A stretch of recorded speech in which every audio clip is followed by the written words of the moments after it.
it stinks to rent an apartment in New York City. Let's go fix this problem. If we can fix it in New York, we can take this nationally. I think New York real estate for rentals, which is 70% of the market, is insane. And if there's any place that there's a hold on the market, it's there. The thing to disrupt was not actually the agent. It was to disrupt the role of the traditional brokerage, which in residential real estate was taking a third of the economics without, in our view, having created real reasons that agents should have strong loyalty to the platforms they were attached to.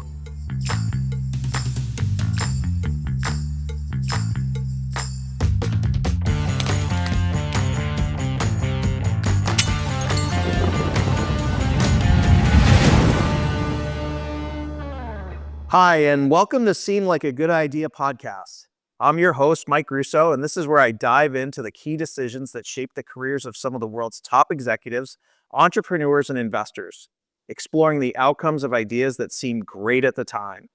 Today, I'm excited to be joined by David Snider. David is the previous COO of Compass Real Estate and currently CEO of Harness Wealth. Harness is a modern platform for independent financial and tax advisors to provide seamless and insightful client experiences. David, welcome to the show. Pleasure to be here. Nice and fortunate to be a guest following Spencer Raskoff. So thank you for having me. Yeah, no, a lot of people had asked me, they were sort of shocked, right? They're like, how do you know Spencer? And I was like, I've been in the industry a long time. Like there was a time that Zillow was like starting out, right? Actually, a story I don't really tell is, and I don't know if you'd ever been to it, but there was a conference that was run out of Denver by Steve Murray called the Gathering of Eagles. And it's where really, regardless of brand, people came. And he always had great speakers. And whatever year the iPad was launched, I don't really remember. I guess the phone was in 2007. So 8 or 9, Richard Barton had given a presentation and he and I were having a drink afterwards, and the iPad had just come out, like it was like a couple weeks old. And his presentation was a lot about the iPad and how it's going to change everything, and including real estate. And he says, you need to get an iPad. And I'm like, I'm not going out and buying like this iPad, and I'm not you. Like Steve Jobs didn't just use my app, my Zillow app, as a part of his launch and like give you an iPad. And he's like, Steve Jobs gives no one anything, right? He didn't give me an iPad. I believe it. So you're sitting in New York. You started out as COO of Compass in real estate, right? So that was your total stint in real estate, right? Well, it's funny. None of us leading that business had true residential real estate jobs. I mean, Robert tells a story about his mom, which is true, obviously, having been in, I think she's now retired, but having been a real estate agent. My mom's family runs a commercial real estate brokerage. So there's definitely some sense of that. I'd done a bunch of work in real estate private equity when I was at Bain Capital. So I could tell a narrative around it, but it was definitely a steep learning curve on truly understanding first New York City residential real estate, and then all the nuances of the other key markets that we expanded to over the, roughly 5 years I was at that company. So, enough to tell a narrative, but certainly, not a seasoned pro in the space that we were trying to innovate within. And when you joined, coming out of business school, when you joined, what was the big idea for Compass? Because I mean, we're however many years later. I don't even know, and I've been in the business for over 20 years, that I really even knew at the time, right? I just knew what I saw. I won't even say what I thought or saw. I just like to hear is like the early COO that was out pitching the money to SoftBank. What was the big idea for Compass at the time? Well, the company really has had only 2 truly distinct chapters in its strategy. The company was founded in October 2012. And, the story that Robert and Ori, who Robert recruited to be his co-founder, tell is Robert sent out a survey to, 100 of his friends or something on sort of the most significant pain points, because he was at this inflection point where he really wanted to start a business, but I think was open to that being in a few different areas.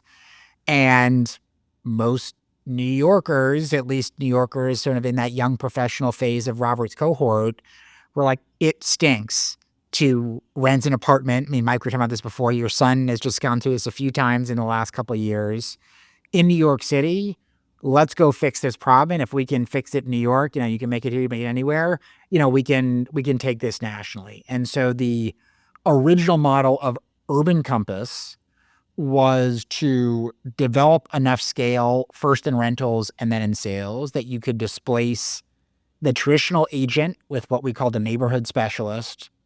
You could consolidate the break apart and then have sort of centralized functions for some of the role of the traditional agents. You'd have a scheduler who was handling all the demand. The neighborhood specialist met someone in the location they thought they wanted to live and showed them the apartments, kind of open the doors. And then another team would close, if you will, sort of that transaction. And for a number of reasons, I'm delighted to get into if you want, Mike. We did not see that scaling as effectively as it did in the Excel model of kind of going up and to the right. So better to be lucky than smart. The business launched publicly in May. We started taking clients, May, as you maybe know from your son's experience, it is a very seasonal market. And so we had this amazing ramp in revenue June, July, August.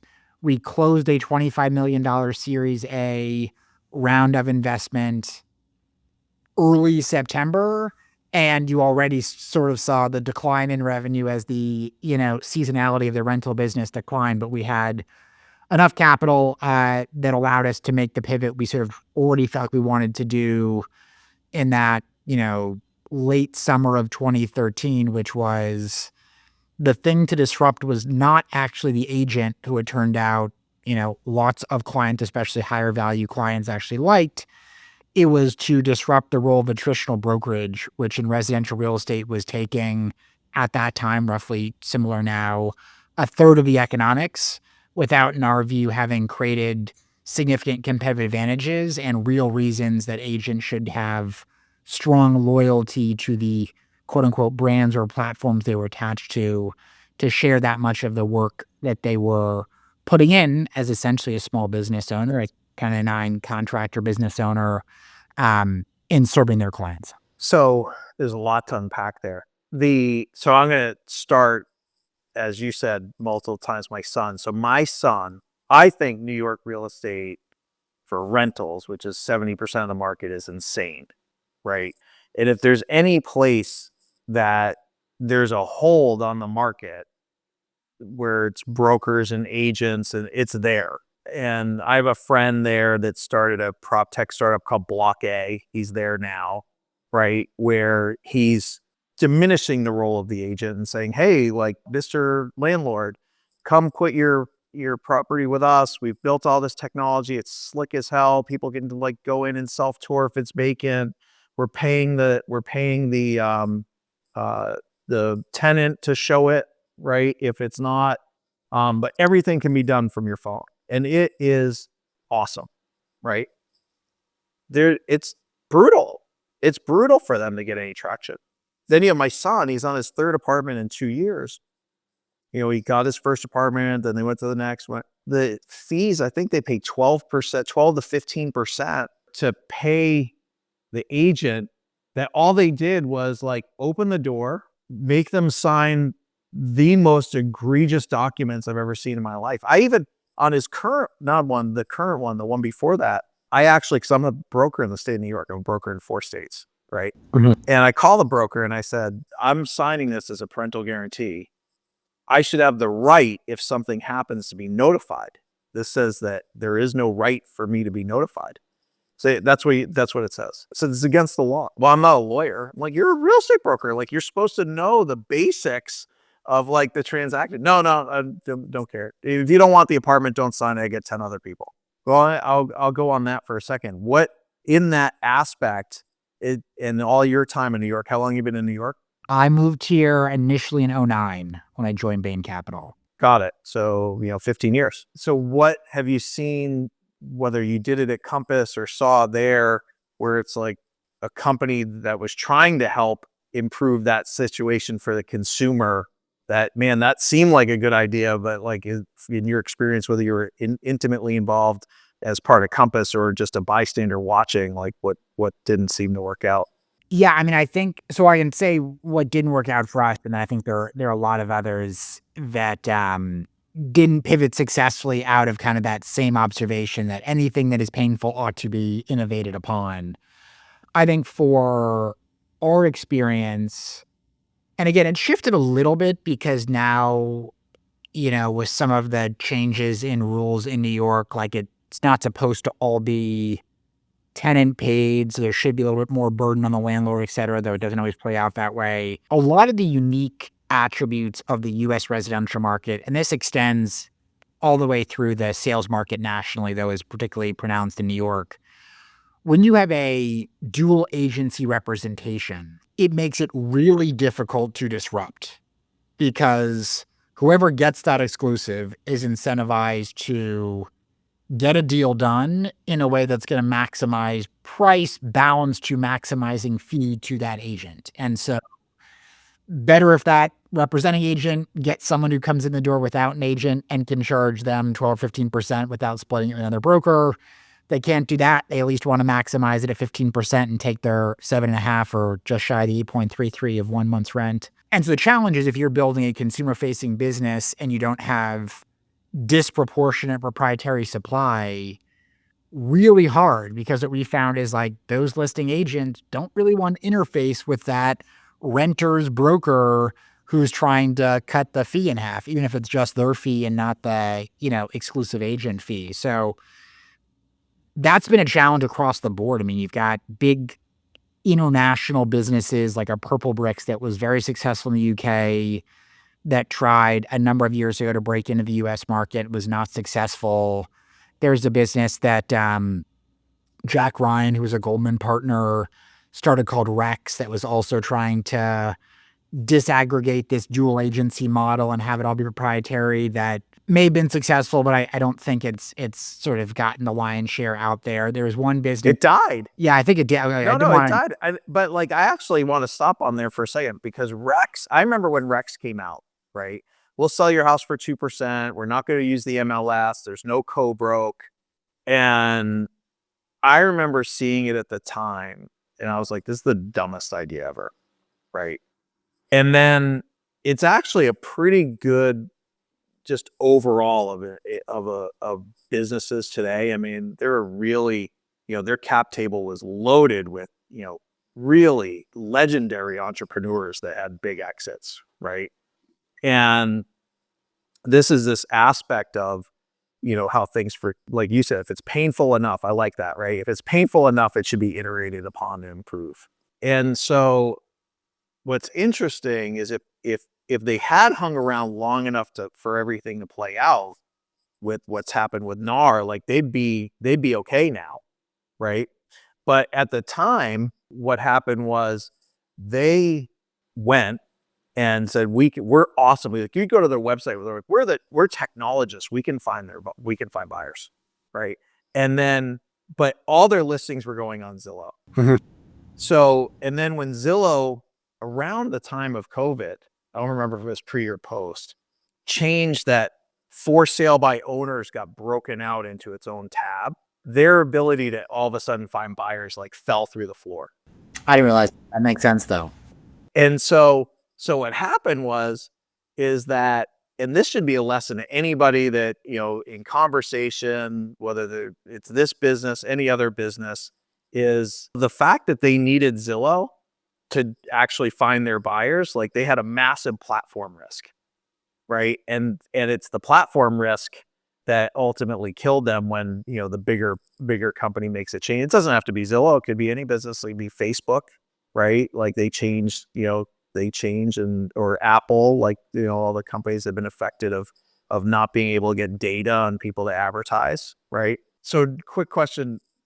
I knew Compass in the early days, and I don't think I mentioned to you earlier. So I wasn't quite as lucky. I worked at Sotheby's and I moved to Aspen in 2006 and wound up owning the Sotheby's in Aspen. There's a part of this that was the genesis of the name of the podcast. And I tell people, like, I had both the good fortune and the misfortune of owning it through the '08 crash, right? Yeah. Good idea. Challenging timing. And so I remember when Compass came out and they were recruiting, like, they went after Sotheby's hard, right?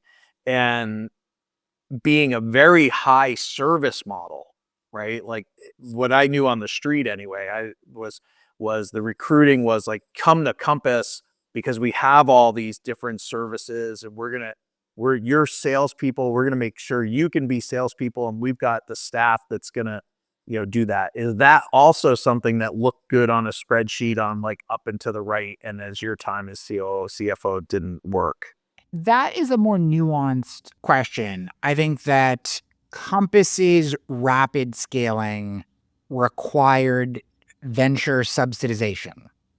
No different than, you know, Uber and some other things where I think the rate of growth was rapidly accelerated because of an ability to operate at less than break even, which no incumbent could do.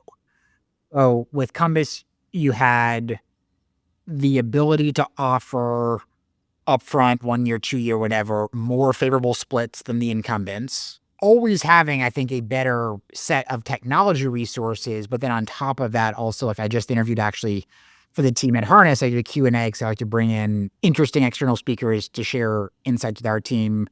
Matt Spangler, who I hired in 2014 to build the Compass brand, and he built a marketing design studio inside Compass so that an agent could join and a marketing person would sit down with them and create a logo and, think about their brand and persona in a way that, like, not the most scalable, unit economic, favorable thing to do. But over time, Compass built the marketing center and you could have sort of a digital version of that logo creation and some other stuff. So I yes and no, I think, to answer your question, that it gave a, senior finance leader I'd hired who had come from a traditional large scale brokerage, a lot of heartburn at, like, what unit economics per agent often looked like because of all the things that were being done that didn't all scale.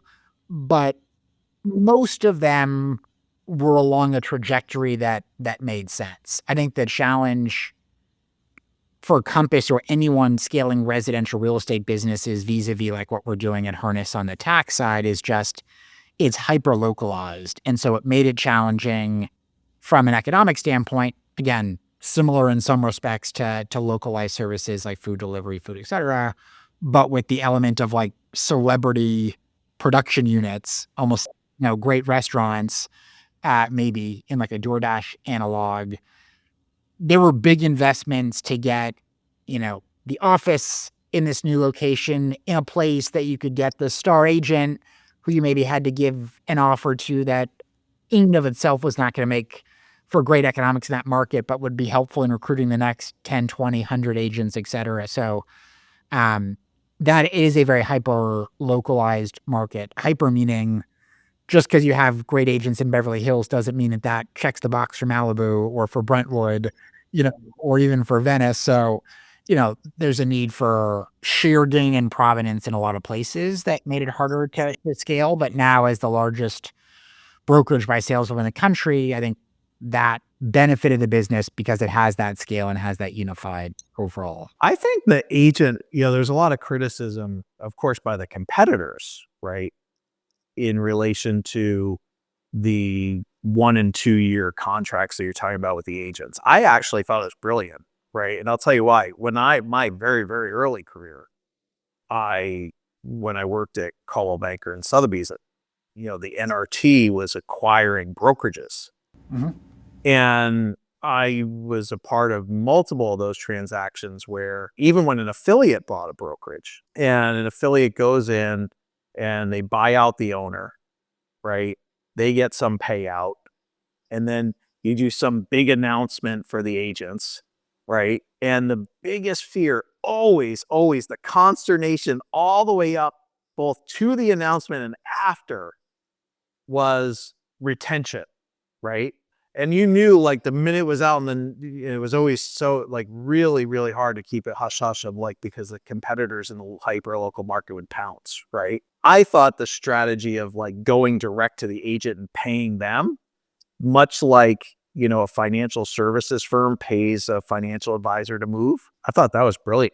Yeah, I would say too, in the same vein that I said it was a mistake, or at least didn't work. That sounds like a good idea, right? In breaking up the workflow of the agent, what we underestimated, but then innovated on, I think, very successfully was sales managers played a very critical role, or and still do, in the life of an agent. And so I think we figured out, not immediately, but whatever, in year two kind of thing, that recruiting great sales managers was as important as recruiting, a good or a few really good agents to build a market. What all the other firms though seemed to do was assume that a sales manager could simultaneously be an effective people manager of a small or medium-sized staff of support folks, be a really effective motivator and guide for sales professionals, the agents, and that they could be a really effective salesperson or recruiter to grow their office or offices.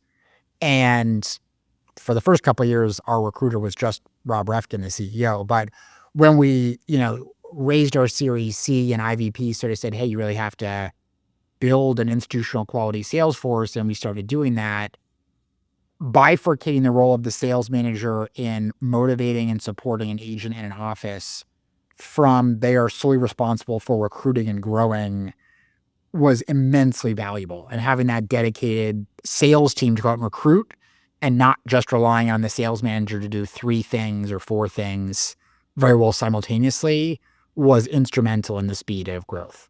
I can absolutely see that. And there's something that you also said, because usually the average brokerage, and I can tell you, being a part of large brokerages as, I was part of Coldmaker and Sotheby's, or, my brokerage in Aspen was the second largest brokerage in town. It's a little different there because the market's so hard. It's the hardest market I could tell you to recruit. But when you're the owner, or, even from it's or the manager of like a big one, yes, they're doing both, right? What you said earlier, which is a part that no one really thought of, especially in real estate, because companies that got venture funding were companies like Zillow or Trulia. It wasn't a brokerage, right? So would you say you might have been were you the first and only, or just the first that brokerage that got venture funding, that moving up and to the right of where you could afford to do things even at a loss to build the business, is something that really hasn't happened in the brokerage business? I think we were certainly pretty early in that. There have been others subsequently, like I think there's a firm out of Chicago that I know had raised external capital to scale. Ryan Serhan, who left, I think it was Nest Seeker, Yep. Nest seekers. has raised venture growth equity capital around his business, though I think with perhaps a different strategy. I'm not exactly sure. But yeah, it was not easy. I mean, when you think about it, there are multiple reasons why that's the case. I think number one, in 2012 to 2018, tech-enabled services was not that hot. Maybe it's not that hot now, but certainly a lot hotter than it was then. And it's a business with non-tech seeming margins that also makes it harder to sell. And so that's why it was both fun and challenging to be the one, raising 6 rounds of capital for that business and trying to, convince folks not just that it was a good business, but it was a business worth valuing at a reasonable premium, to any measure of its competitive set as you thought about it. That was challenging, and certainly early investors have done very well, and for later investors, it's been a little bit more of a timing challenge based upon how the business has traded since going public. You'd say that about a lot of businesses. Yeah. So lastly, in your time, you've been at Bain, you've been at Compass, you have your new company, Harness Wealth. Is there one thing, whether it could be, you were in school, you was one of these positions you were in, that you were like, that there's one real lesson in there that you're like, that seemed like a good idea, but it definitely wasn't? There are a bunch of those that I can tell. I think for the conversation we've just been having, I think one of the insights that we had was you have to be selective in how many changes to existing behavior or existing market norms you're trying to drive at one time. And so for that initial urban compass model, it was we think we need to change the pricing. We need to change the role of the agent. We have to change the compensation of that agent or neighborhood specialist. Probably a few other things kind of embedded in there. And that was really challenging to do. You know, when I started Spark Offer, my vision was to change the way offers were made. And I significantly, if you go, this is something that like literally I think about every day that Spencer said on the podcast was in a couple businesses that he started, he significantly underestimated how hard it is to change habit. And I definitely made that, that mistake because the business is so controlled by PDF forms that on an infrequent transaction. And so in that, and what you're sort of unpacking is there's something in there where you're like, yes, we took on a lot of things at once, but maybe there's like one thing that then thinking back would have been a very far departure of habit that would have made it even more difficult. The other component of this, I would say, is around willingness to pay. That one of the key, I don't know, an insight, like thing that we stumbled into was, hey, agents are used to paying this huge portion of the business they derive to a brokerage. Therefore, even if we do nothing else right, if we're able to make a business work where we take a little bit less than that, that's a value proposition. And I think a lot of innovation can and does drive real time savings if someone adopts it correctly, or it drives real value in some other way. But if people can't like immediately quantify growth or savings relative to something they're used to paying for, it can be more challenging. And the more that a business can be a painkiller versus a vitamin, something that provides immediate relief or feels critical versus a nice to have, the better it can often be in its speed of success. So in relation to what you're doing today at Harness, is there any learning lesson, specific things that you learned at Compass that said, I'm going to apply that to what we're doing at Harness? Like that actually was a good idea. I think it can transcend industry. Yeah, the theme that I loved in retrospect, I don't think we appreciated at the time, was this idea of building software and collaboration technology to uplift the top quartile advisor. So lots of businesses kind of focused on the bottom end. What we focused on, I think we're successful at Compass, was building something that felt special and additive for the really strong advisors in a space. And when I had the opportunity to go back to Bain Capital as a exec in residence, was able to spend time thinking about other industries where that was the case, where people cared about the advisor they were working with, but they weren't getting a great overall experience because the technology or their supporting services were so antiquated.